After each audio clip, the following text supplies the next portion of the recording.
You know what? I wasn't sure how to start off this commentary, so I figured it would be smartest to play Heaton's apology towards me. I also want to apologize to Ephraim. While I still think the way things were handled in that situation was wrong, it was also wrong of me to take a drive-by shot at you as I left the community, more so that I never corrected the record. I was going off the words of people who assured me they were there and had the whole story. I'm sorry, Ephraim, you didn't deserve it.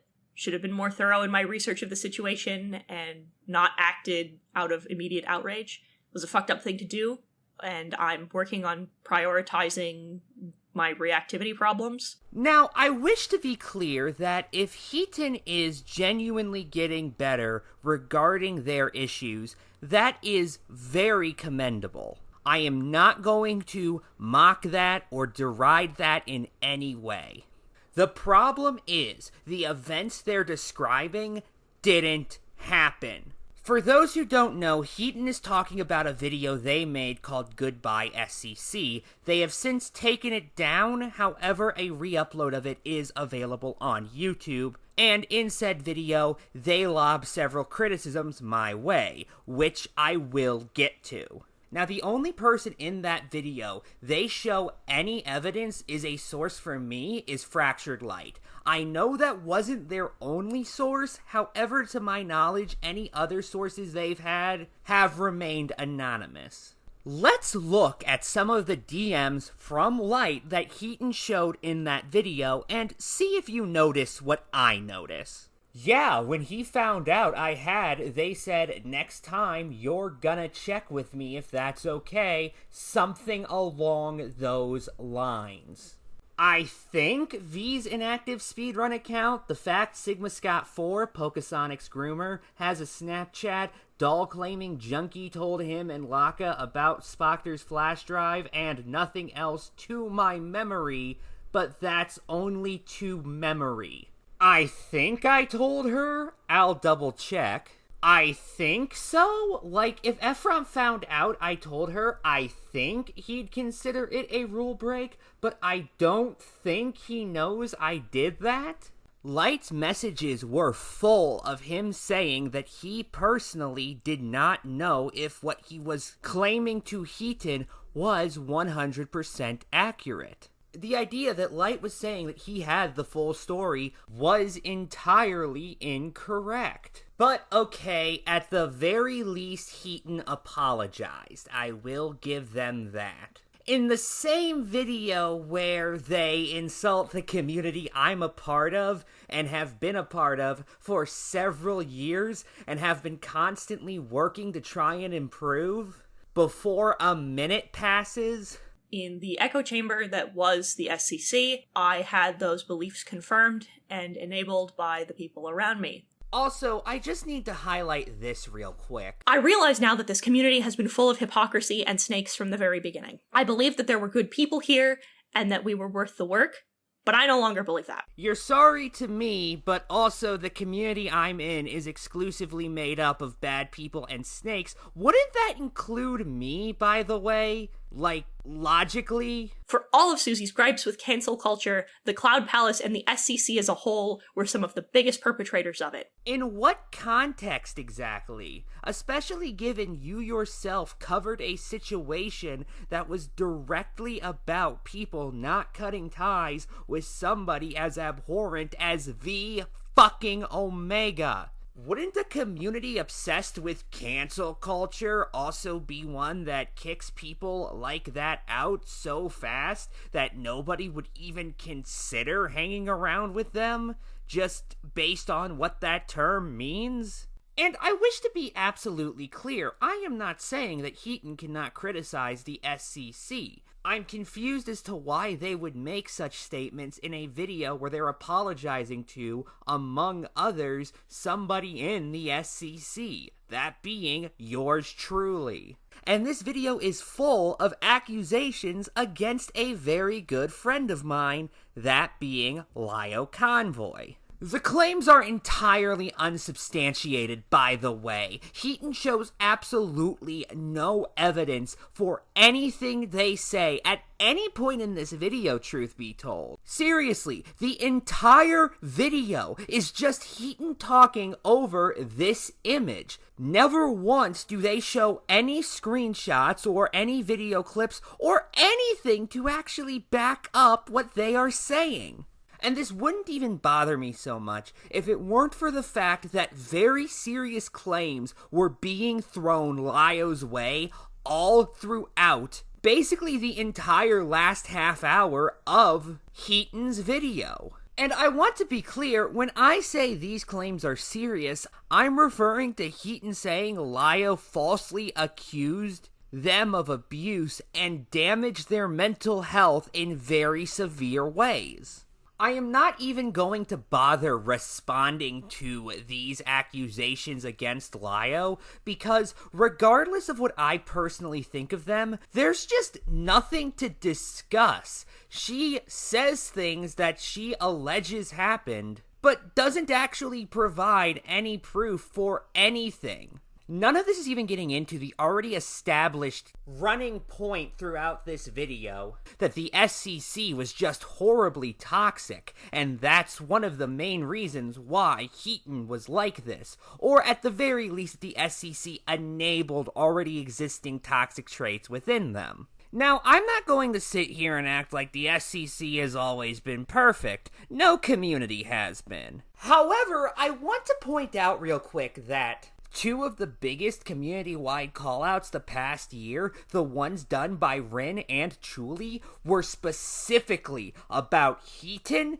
and their friend circle. I'm not going to pretend the community was peaceful and all of that before Hiten showed up. That would be ridiculous. However, I find this framing so problematic because, to be blunt, it's not as if Hiten were some low-level member of the community who got swept up in their bad habits. Hiten was one of the top dogs. Hiten was also not some small-time player in a lot of these problems. Hiten was at the center of them. By the way, where exactly was your mention of Kami? You know, the person who you misrepresented the grooming story of without their permission in order to get a shot in at me? Kami already did their own video going into that if you would like to watch it. Safi, one of the people who Hiten apologized to, also made a full video going into her problems with what was said. And Rin, a different person who Hiten apologized to in this video, also wrote a Google document responding to what Hiten said. Lyo also responded to several of the accusations against him on Hidden Heroine's stream recently. Chuli was also present on that stream, who's another person that Hiten apologized to that also doesn't forgive them. Anyway, it's probably a smart idea to finally cover the Goodbye SCC video. Funnily enough, I was already planning on doing a full commentary on it when Hiten's video dropped, so this served as extra incentive. This was a video I hoped I'd never make. However, I think I've hit a wall that I'm quite frankly done trying to climb over. I've been in this community a while now, and I've seen trends up and down. However, I'm watching people make the same mistakes and do the same things that cracked the foundation of the community in half. One of the most obnoxious things about this video is Hiten's reliance on Barnum statements. For those who don't know, Barnum statements are essentially sentences that sound very unique and personalized to you, but in truth are incredibly general and could apply to a variety of situations. The first half of Hiten's video is chocked full, jam-packed, filled to the fucking brim with Barnum statements. Because of that, I cannot respond to a good chunk of this video because so much of it fails to actually make coherent sense. I'm pretty sure I know what's being discussed, but I say pretty sure because the details given are so vague that I honestly am not certain. And normally I can think of at the very least one other situation it could be applied to, but also I'm not omnipresent within the SCC. It's perfectly possible there's a situation Hiten was referencing that I just wasn't involved with. Now, Hiten does say at a couple points the main reason they aren't giving specifics is because they were asked not to by those involved. There's been more than one incident, but I consulted the people slighted, and they didn't want me to name names. So I won't, and if you know who you are, I ask that you don't, and we let things sit, I guess.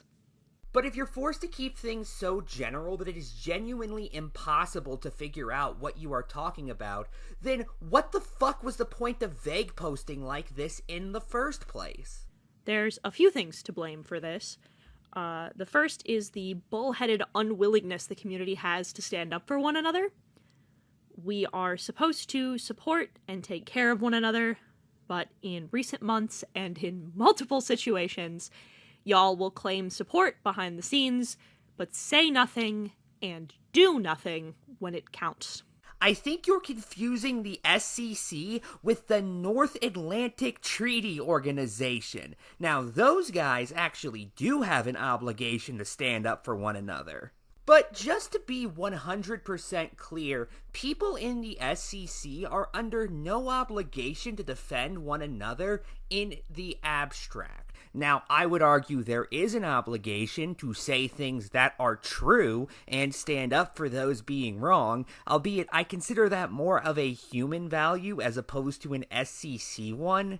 And even then, I don't really have figures or data to back that up. It's just what I believe would be morally correct. However, somebody being in the SCC does not mean they get stood up for no matter what, regardless of the context. And neither does Hiten, given she criticized people like Keyblade Master and Tippy during the Cloak and Dagger situation. Rightfully so, for the record. I completely agree with her that those two were utterly abhorrent. Listen, maybe it's my autism, but when I say a thing, that's usually the only thing I mean by it. If I make a comment that I thought the sky was blue, I don't secretly mean that it's only blue on Tuesdays at 4:20 p.m. when the sun's out. You know, in that example, you're saying something completely wrong then, right? The sky isn't perpetually blue 24/7. Here is a picture of the sunrise I found through Google Images. Notice the distinct lack of blue. Instead, you'll see a lot of reds, oranges, and yellows. Here's a picture of the night sky. Notice that it is black and you can see some white stars and a little bit of yellow at the bottom. But where exactly is the blue, Hiten? I can't find it because it doesn't exist. Finally, I want to get into the straw that broke the camel's back. So Dalsmic was in contact with V Omega as far back as 2022. I don't blame you if that's the first time you're hearing about it. Because I only heard about it third hand through a friend. Not only that, but V openly admitted to sexually talking with a minor to Doll, who then told nobody. The whole situation was fumbled by the wider community. Namely, Ephraim hadn't been handling things. So for those of you who don't know, Ephraim has been self-elected the leader of the SEC courthouse. I was the owner of the damn server at the time. The fuck do you mean self-elected? Obviously, I was going to be the one in charge, given it was my server at that point. Or do you think I just walked into the server one day and went, "I'm the big kahuna"? The server made so that conflict can be resolved. I spoke to Fractured Light, one of the members of the courthouse's archive chat. I learned 3 very important things from Light about that chat that absolutely tipped me over the fucking edge. 1. Pepper was being coaxed by Vigelsio to make contact with V, and after this situation with Dalsmik, having this call in the archive room to confirm the things that had been said... The call with Dalsmik was not in the archive room. You know that, right? It wasn't even in Courthouse. It was in a private DM group. Pepper was not told about Dahl's contact with V. In fact, Light was scolded for telling Pepper in the first place. Your own damn screenshot debunks that. Light specifically said he was scolded for telling Edwin, formerly known as Pepper, what happened without my knowledge. 2. PokeSonic's groomer, Sigma Scott, has a new Snapchat account. PokeSonic was informed, not by Ephraim, but once again by Light, who had to break the rules of the chat. So she was not told that her groomer was active again. Again, Light was far from certain about it. You'd actually realize that if you read the damn messages you put on screen. Also, was Kame informed or weren't they? You contradict that in this very fucking sentence.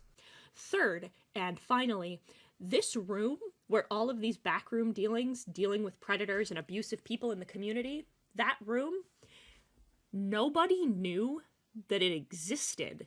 It was not public knowledge until after I left Courthouse. So let's ignore the fact that you don't actually give us any time frame for when you left Courthouse, meaning that statement doesn't really communicate anything. How long had the archive room existed by that point?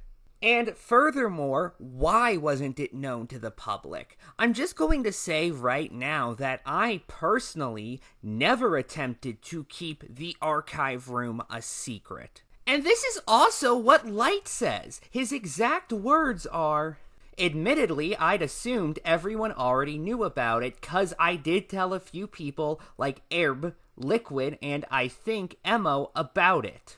This information was so closely guarded that the people in the server that the chat was housed in did not know it existed. It wasn't closely guarded. That's just not a thing that was told to you in any way whatsoever, Hiten.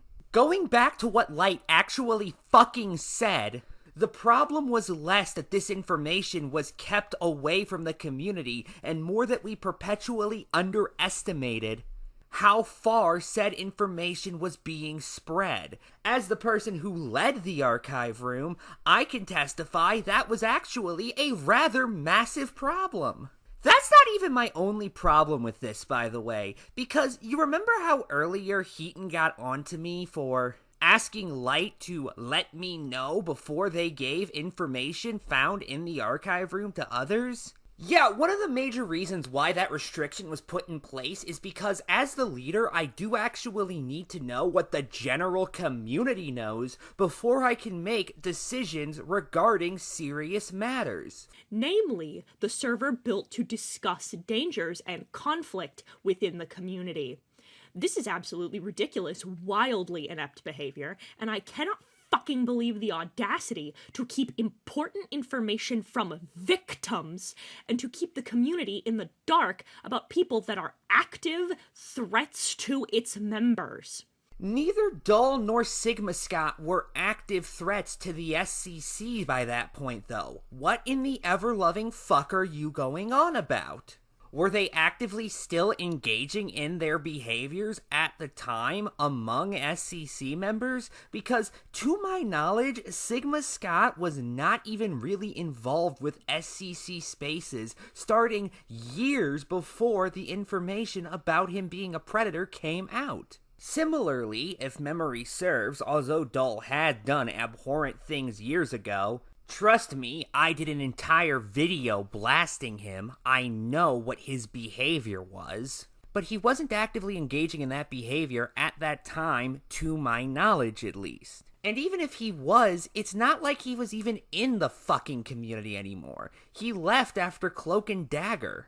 Also, I've been trying to ignore just giving my side of the story for basically the entire commentary, because genuinely, that's not really what's important. What matters is what I can prove, not what I say happened. However, I do want to take a moment and just mention real quick. You guys want to know why I was keeping people in the dark regarding Dahl? Because I was worried that he'd catch wind of the general dislike towards him from the community at the time, again, in my opinion, rightfully so, get scared and run. If that happened, we'd have never known about the Binary Storks account, nor would we know the sheer extent that Dahl was aware what V was doing. Nor would we have any of the information we got in those screenshots of the DMs between Dahl and V. To put it as bluntly as possible, there was no way in fuck I was going to let that happen. Now, did I always make the best choices during that situation? Obviously not. Nobody is going to exclusively make the best choices in any situation where there are so many choices to make. And I have no doubt that reasonable people could engage in honest, genuine criticism of some of my actions during that situation as a whole. However, Hiten is just ignoring the context for these decisions, and that is genuinely one of the most frustrating aspects of this entire video. Ephraim also said that he would make a video to inform people about Scott, much like the video he just made to inform people about Dalsmik. Really? I did? Do you have any evidence of this at all? It's been 3 weeks. Ephraim has put out 5 other videos since then, one of them a 50-minute long video on Razor Fist. Yeah, I decided to cover a video of Razor Fist that had over 600,000 views at the time of my commentary and was saying utterly nonsensical statements about an incredibly important historical event. Funny you don't phrase it like that. Also, really weird how you don't have any evidence I even proposed doing this in the first place, but now you apparently have a specific date, or at the very least a general time frame as to when I did. Good to see where your priorities lie. What this whole thing boils down to is that I'm too fucking exhausted and irate with this community to re-record that line. I'm done losing hair, I'm done losing sleep, I'm done losing joy for a community that has done nothing but show me time and time again that I'm just gonna be a punching bag for trying to help. How the fuck does that relate to this? Genuinely, Hiten had absolutely no involvement to my knowledge in any of the situations they have specifically talked about in this video. What the fuck do they mean they were treated like a punching bag? Where did that come from? My final thoughts are that this video was absolutely horrendous in so many ways. Good night and good luck.